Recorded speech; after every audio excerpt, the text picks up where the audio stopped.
determinação, coragem, ousadia, os valentes de Davi. A paz do Senhor a todos. Vamos abrir a nossa Bíblia em 2 Samuel, capítulo 23.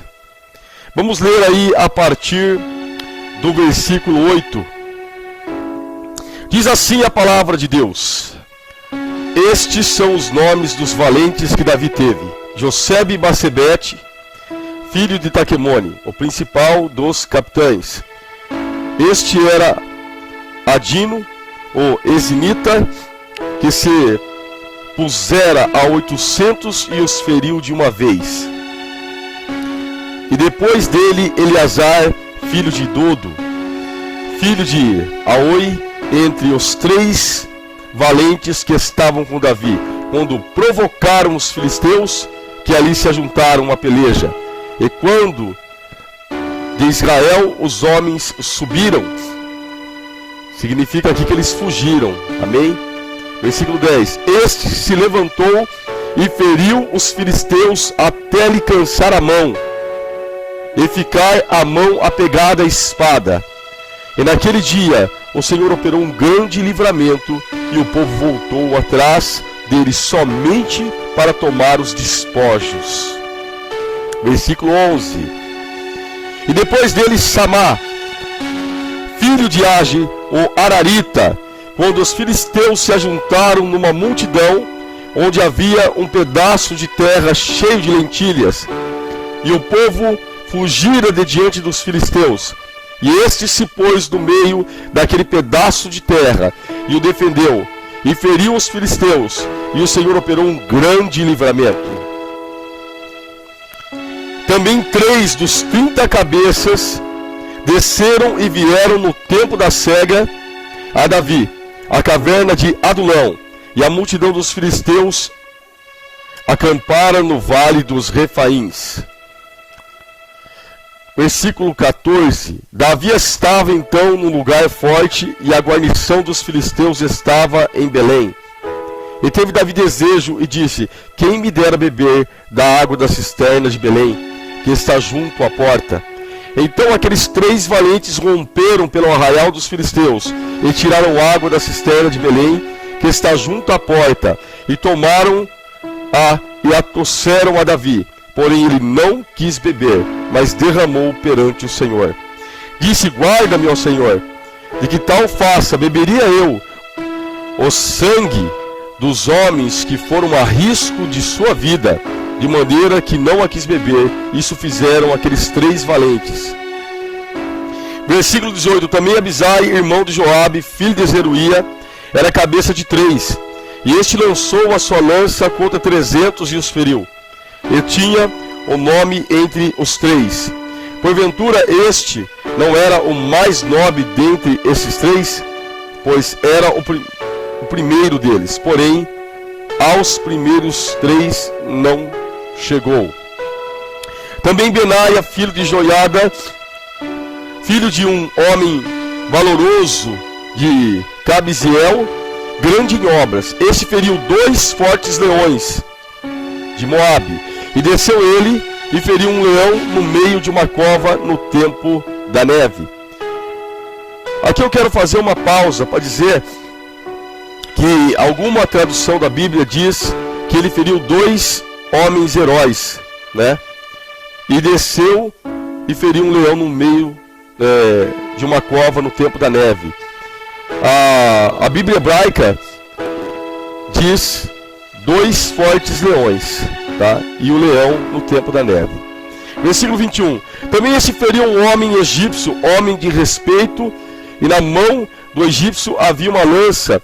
Porém Benaia desceu a ele com um cajado, e arrancou a lança da mão do egípcio, e o matou com sua própria lança. Essas coisas fez Benaia, filho de Joiada, pelo que teve nome entre os 3 valentes. Dentre os 30 ele era o mais nobre, porém aos 3 primeiros não chegou, e Davi o pôs sobre os seus guardas.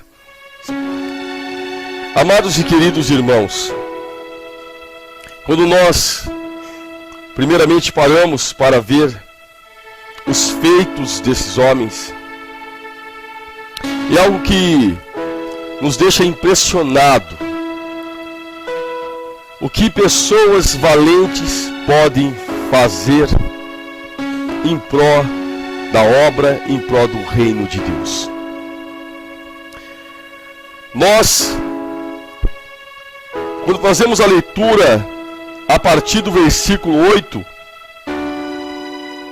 e vemos que este Adino, o eximita, que se pusera a 800 e os feriu de uma vez. Nós começamos a fazer a leitura e ver que as coisas que esses homens fizeram chega a nos impressionar. Pois a palavra do Senhor diz que Eleazar, filho de Dodo, que estava entre os 3 valentes, quando provocaram os filisteus e ali se ajuntaram a peleja, Israel fugiu. O versículo 9 diz que Israel fugiu dos inimigos. Este Eleazar, ele ficou e enfrentou o exército do inimigo, enfrentou os filisteus. E a palavra do Senhor nos mostra que os filisteus são migradores. Migrador é aquele que vem para tomar posse daquilo que não lhe pertence. Os filisteus representam o inimigo querendo te tirar aquilo que te pertence, tirar aquilo que é seu, tirar aquilo que Deus te deu. Tudo que o inimigo quer é ver você virar as costas e correr. Tudo que o inimigo quer é te desanimar, é fazer você desistir dos propósitos de Deus, é fazer você desistir da tua empresa, é fazer você desistir da tua família, é fazer você desistir do teu casamento, é fazer você desistir das promessas de Deus, do teu ministério, dos cursos que você faz. Se você está estudando, você vê as pessoas desistindo. Uma sala de aula começa com 30, com pouco tempo ela já tem 7 pessoas só. É impressionante como as pessoas desistem das coisas. E nós olhamos e vemos que Eleazar, ele ficou sozinho. Ele não precisou de alguém falar, eu fico com você. Ele não precisou de alguém falar, vamos enfrentar junto. Se você morrer, eu morro junto com você. Ele acreditou naquela causa, a ponto de morrer se fosse preciso, e enfrentou os filisteus. Ele tomou a decisão de defender aquela causa.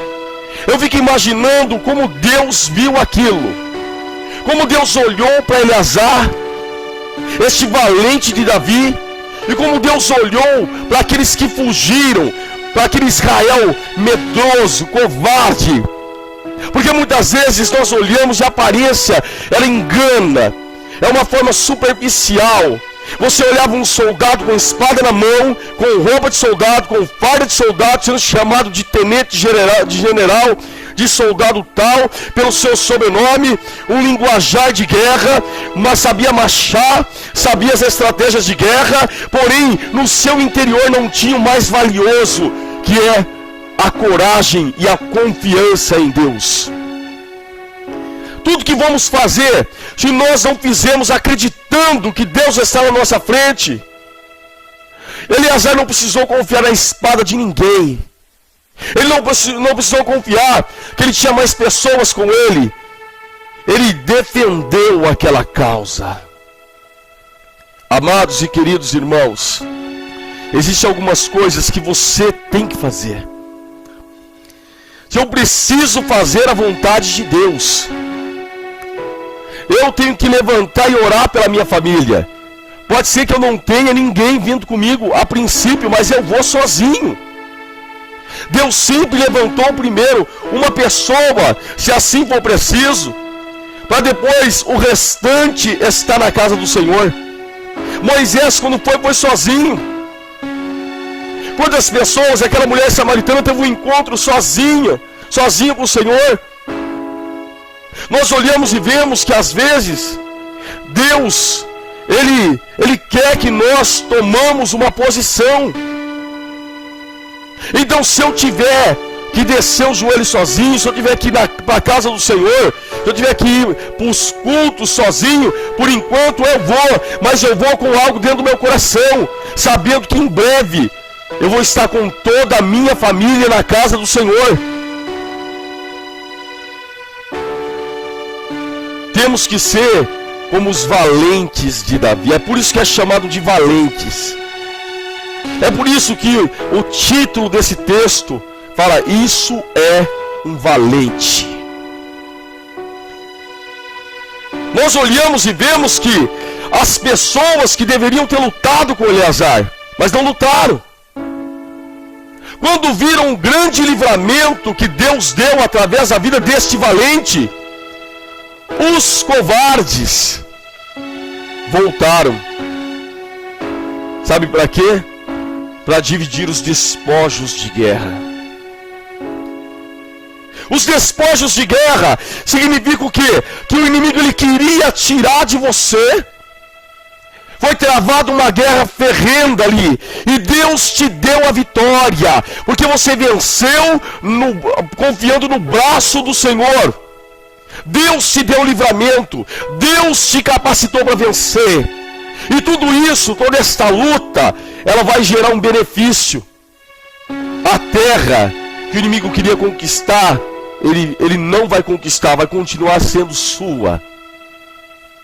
E os benefícios dessa conquista vai ser dividido com aqueles que não acreditaram nesta causa, porque eles vão voltar e vão reconhecer que você não é uma pessoa que desiste, que você não é uma pessoa que olha para trás, que você é uma pessoa que luta pela causa e resiste até o fim. Isso vai gerar um benefício.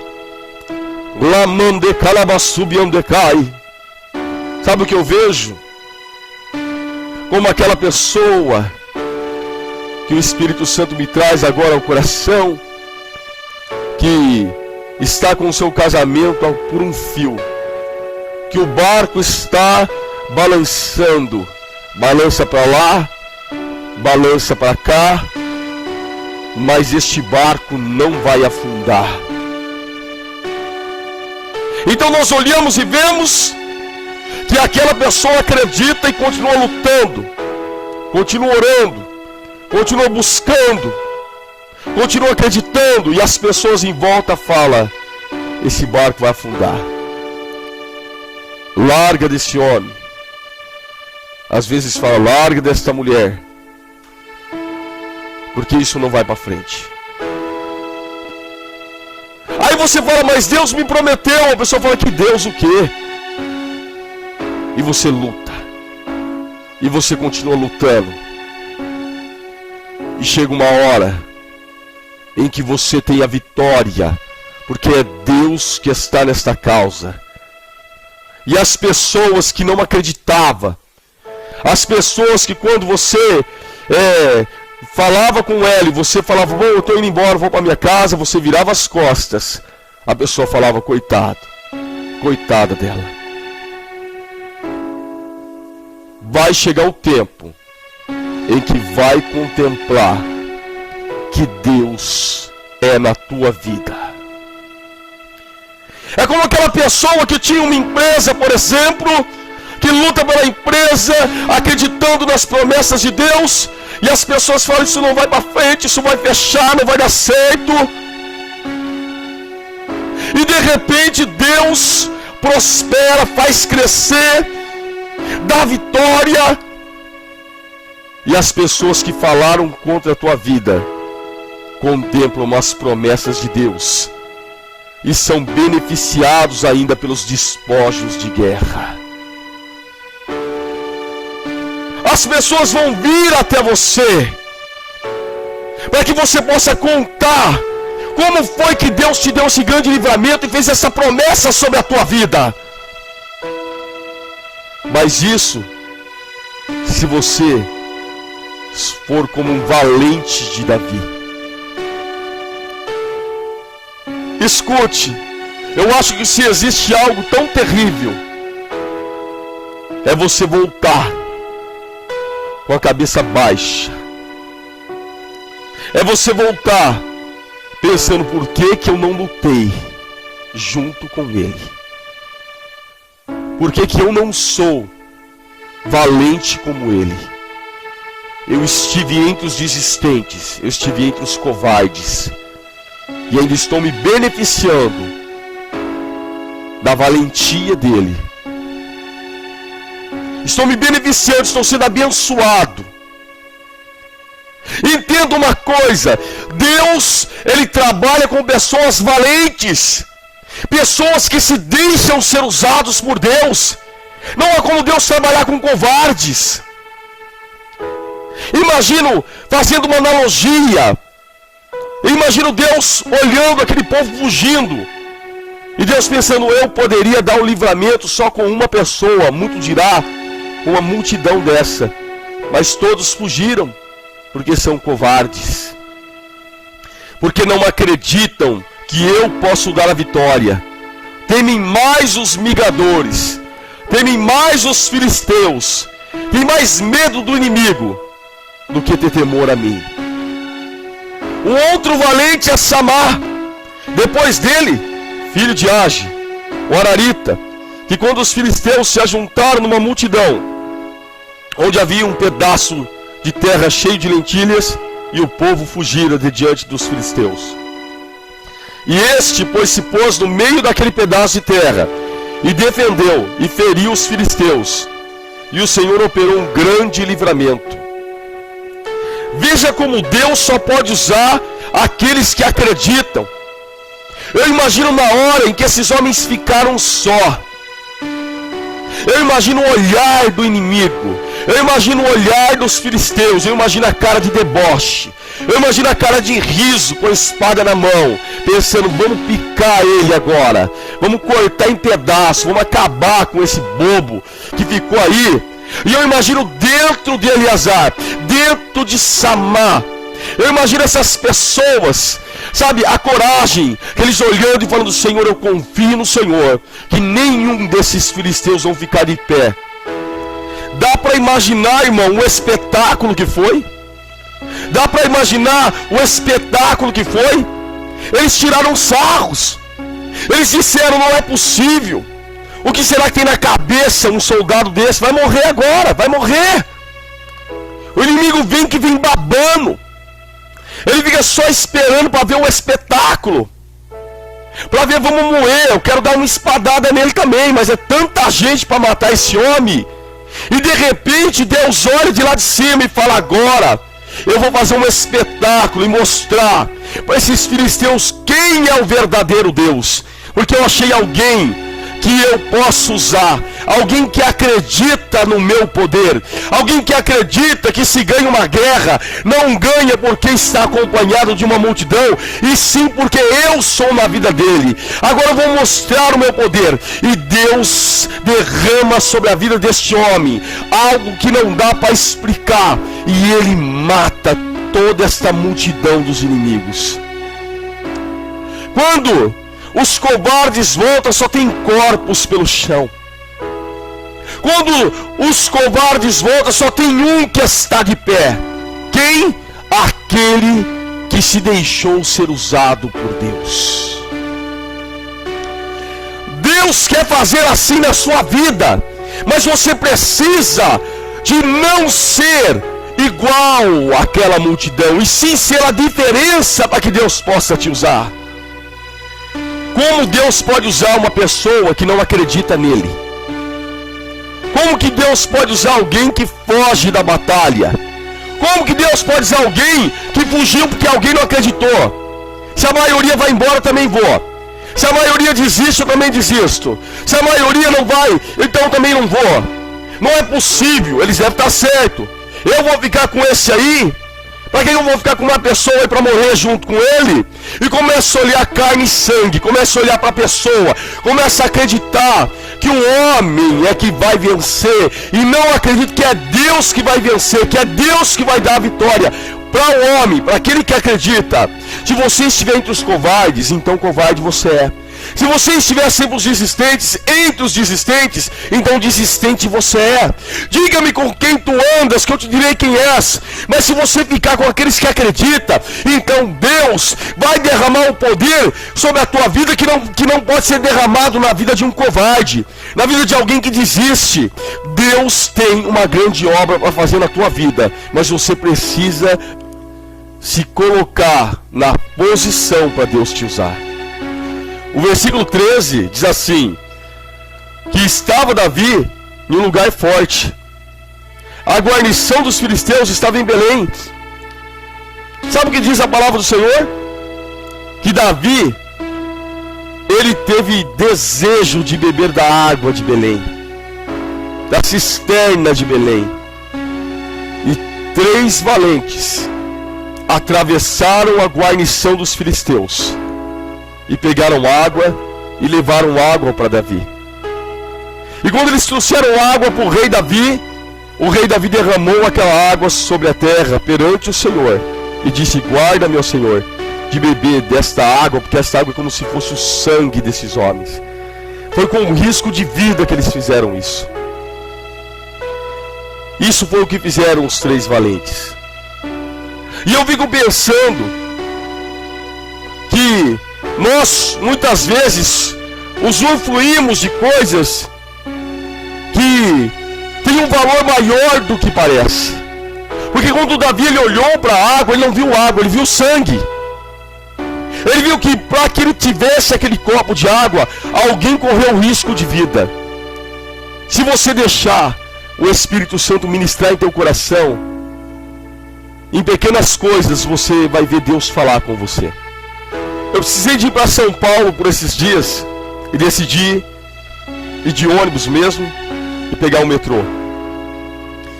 Enquanto eu estava ali esperando para pegar o ônibus, eu comecei a observar os carros que passavam pelaquela pista. E o Espírito Santo começa a ministrar em meu coração. Carreteiros que ficam muitas vezes semanas dentro daquelas carretas. Alguns levam carne, outros levam leite, outros levam frutas, alguns levam remédios, mercadorias que nós não podemos identificar, que são tão importantes para que nós venhamos sobreviver. Arroz, feijão, muitas coisas. E nós começamos a pensar o quanto a vida desses homens são importantes. A maioria das pessoas não gosta de caminhão, mas ninguém pode viver sem eles. Pensando que ali estão pessoas que são de várias religiões e eles são importantes para nós. Pessoas que são evangélicas, carreteiros que estão carregando, católicos que estão carregando, e outras religiões que estão lá levando este mantimento para o mercado. Eu fico pensando quantas pessoas são importantes. Sabe, eu não estou falando agora de salvação, eu estou falando da importância da vida de cada ser humano. Porque se eu começar a olhar e ver que pessoas ficam semanas viajando para poder abastecer os mercados, eu vou começar a pensar o quanto é importante eu não deixar uma sobra de arroz no meu prato. Porque eu vou pensar que tem países onde não tem arroz, onde não tem comida. Eu começo a olhar e ver, não como Davi olhou e viu só água. Ele viu que aquilo ali tinha preço de sangue. Eu não vou ver só um caminhão passando ali na pista. Eu vou ver que alguém está ficando longe de tua família, está ficando longe da tua esposa, está ficando longe dos teus filhos, para poder levar e abastecer os mercados, por exemplo. Você consegue entender o que eu estou te falando agora? Nós começamos a enxergar além daquilo que vemos, daquilo que estamos enxergando no momento. Que se eu estou fazendo um curso, por exemplo, eu vou saber que o professor ficou talvez até 1 da manhã para poder preparar aquilo, para poder passar para mim. A estudo bíblico da igreja, muitas vezes eu posso dizer que eu fico um dia inteiro preparando esse estudo para poder passar com todo carinho para você, para poder passar para a tua família. Sabe, é o dia inteiro com a cara da Bíblia, em dicionário bíblico, analisando o original das escrituras, tudo preparadinho, uma cadeira te esperando, o data show te esperando para passar o estudo. Então eu não vou enxergar cadeiras, eu não vou enxergar só isso, eu vou enxergar que isso existe um preço a ser pago. E eu vou valorizar mais as coisas. Que se vai ter culto, eu vou começar a pensar, olha, lugares que as pessoas andam 10 quilômetros, 7 quilômetros, em lugares escuros, para pegar um culto na semana. Lugares que a pessoa sobe numa carreta de uma perua, aquelas peruas que tem a carretinha, ou entram dentro de uma perua fechada, lotam o máximo que pode, e vão louvando a Deus. E tem que, talvez, fazer uma viagem de quase 1 hora ou mais. Lugares para pegar um culto. E vão felizes. Nós começamos a olhar, na verdade, o valor que tem eu ter uma igreja perto da minha casa. Que basta eu descer até de a pé, eu chego lá. Quando eu começo a imaginar a vida que essas pessoas, isso sim são os valentes do Senhor, que enfrentam a noite, enfrentam o frio, enfrentam a garoa, enfrentam a chuva, para poder ir lá e adorar a Deus em países onde às vezes é proibido, não se sabe se vai voltar vivo para casa. Então eu vou enxergar e saber que se eu tenho liberdade no Brasil, eu vou valorizar em respeito àquelas pessoas que querem ir e não pode. Em respeito àqueles que estão em leitos no hospital, que querem ir e não pode, que querem participar da ceia e não pode. Eu vou lembrar de que se eu tenho escola perto da minha casa, tem pessoas que não têm escola, que precisam de um professor para aprender em casa, porque não há escola lá. E eu tenho a 3 quarteirões da minha casa, eu vou levar o meu filho para lá. Nós vamos começar a enxergar as coisas com muito mais valor, porque eu sei que tudo isso existe um preço a ser pago, e alguém está pagando um preço para que eu possa usufruir. Davi derramou aquela água perante o Senhor, e sabia o valor que aquilo tinha. Sabia que eles atravessaram a guarnição dos filisteus. Eles poderiam ter morrido para que ele pudesse ter aquele copo de água. As pessoas estão se tornando insensíveis e estão enxergando as coisas de uma forma superficial. Debaixo de a pintura de uma parede, alguém lixou, alguém preparou para depois jogar um tom de tinta que faz-se ser agradável aos olhos. Sabe? Que quando nós olhamos com os olhos que Davi olhou, nós começamos a enxergar as coisas da maneira como Deus quer que nós enxergamos. Quando nós olhamos esses valentes do Senhor, cada um fizeram seus feitos, eu começo a pensar que nós temos que dar valor. Sabia que hoje nós estamos vivendo uma época que ela vai passar. Isaías teve o seu tempo, Jeremias teve o seu tempo, Pedro teve o seu tempo, João teve o seu tempo, mas esse tempo aqui é o meu tempo. E se eu não começar a dar valor às coisas de Deus, isso tudo vai passar. Se eu não der valor, o meu tempo também vai acabar. Eu preciso enxergar o quanto custa para que eu possa ter as coisas.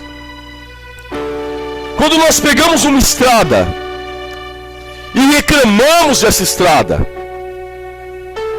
Olhamos os buracos, os relevos, dizemos: essa estrada é ruim. Como essa estrada está ruim? Mas se nós começarmos a olhar essa estrada, não simplesmente como estrada, e começar a pensar: alguém para fazer essa estrada, para fazer essa pista, morreu. Toras de madeira caíram em cima de pessoas. Pessoas morreram de malária, foram atacados por cobras, bichos.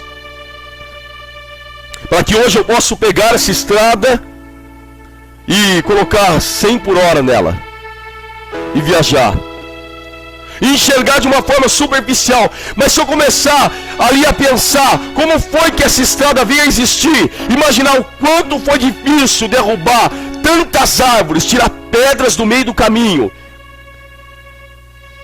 quanto foi difícil, pessoas que morreram para poder fazer essa estrada, para mim poder passar por ela, eu vou começar a dar mais valor às coisas do Senhor. Sabe? Em João 14, versículo 6, o Senhor diz: eu sou o caminho, a verdade e a vida. Ninguém vem ao Pai senão por mim. Jesus abriu o caminho para você. Eu e você não tínhamos direitos à salvação. Quando foram buscar Jesus no Getsemane, um pouco antes ele disse: a minha alma está angustiada até a morte. Pai, se possível, passa de mim este cálice, todavia não seja feita a minha vontade, mas a tua. O Senhor suou gotas de sangue. Ele estava angustiado, porque ele sabia o alto preço que ele iria pagar. E quando pegaram Jesus e levaram, ali começou-se a tortura, ali começou-se os açoites, ali começou-se as blasfêmias, ali começou-se por murros, e pegaram uma cana e batiam na cabeça dele e diziam: ah, tu és o rei dos judeus? Se prostravam, sabe como? Tirando sarro de Jesus, e dizia: salve o rei dos judeus. E foram bufetadas, e foram cuspes, e teceram uma coroa de espinho sobre a cabeça de Jesus, tirando sarro do Senhor. Mas aquela coroa de espinho, ela tinha um significado maior do que parece. Sabe por quê? Porque espinho simboliza o efeito do pecado, simboliza o pecado. Quando Adão pecou, o Senhor ali disse: cardos e espinhos a terra vai te produzir, porque no suor do teu rosto você vai comer do teu pão, até que tornes ao pó, porque do pó fosses tomado, e ao pó você vai tornar. Cardos e espinhos. O pecado, aquela coroa de espinhos simboliza, sabe o quê? Que ele tomou o castigo que você deveria tomar por causa do pecado. Aquela coroa em forma de círculo, sem começo e sem fim, mostrando que é uma aliança eterna, de que ele pagou o preço pelo teu pecado. Esse caminho que ele abriu foi doloroso para que você pudesse passar por ele. Aquela coroa simbolizando que ele reina sobre o pecado agora, que o seu poder está acima do pecado. E logo o vestiram e o levaram para ser crucificado. O Senhor abriu o caminho. Ele carregou aquela cruz que era para mim e você carregar até o Calvário. Foi abrindo o caminho. E quando lá chegou, ele foi crucificado.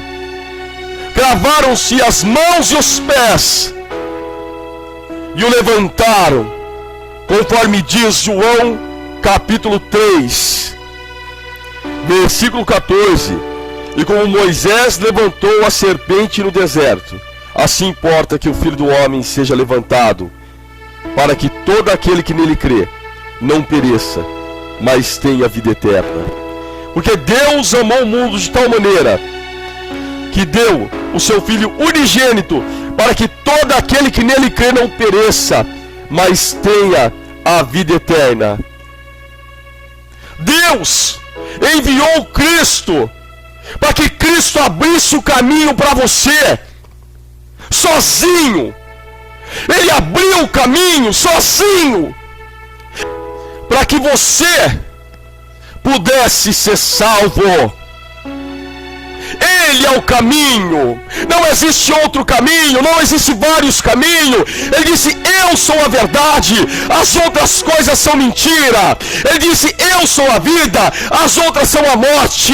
E ele diz: ninguém vem ao Pai senão por mim. Nem Pedro, nem João, nem Maria, nem ninguém. Se você quiser ir até o Pai, você tem que ir através de Jesus, que abriu o caminho. Mas ainda hoje, como tem pessoas reclamando do caminho, dizendo: esse caminho tem buracos, esse caminho, ele tem relevos. Talvez chegou o momento de parar de reclamar do caminho, porque alguém não te cumprimentou com a paz do Senhor, porque o instrumento não é tão bom assim, porque o violão não é tão bom assim, porque as caixas de som não são tão boas assim, porque alguém, não sei, fez alguma coisa para você. Olha, Pedro disse ali: mestre, longe de ti que te aconteça isso. Ele disse: aparta-te de mim, Satanás, porque você não entende as coisas de Deus, só as coisas de homem. Você me serve por tropeço, por escândalo. Quando Jesus estava sendo levado, Pedro negou Jesus 3 vezes. Jesus nunca desistiu de você. Jesus não desistiu de Pedro. O que Deus quer é que você tenha visão de valente, daquele que Deus pode usar, daquele que não desiste. Jesus nunca desistiu de você. E agora, eu e você podemos usufruir dos despojos de guerra do nosso valente Jesus, que não desistiu de mim, que não desistiu de você. Por isso somos salvos. O que eu quero te dizer é que quando você olha para os caminhos do Senhor, não enxergue apenas uma igreja.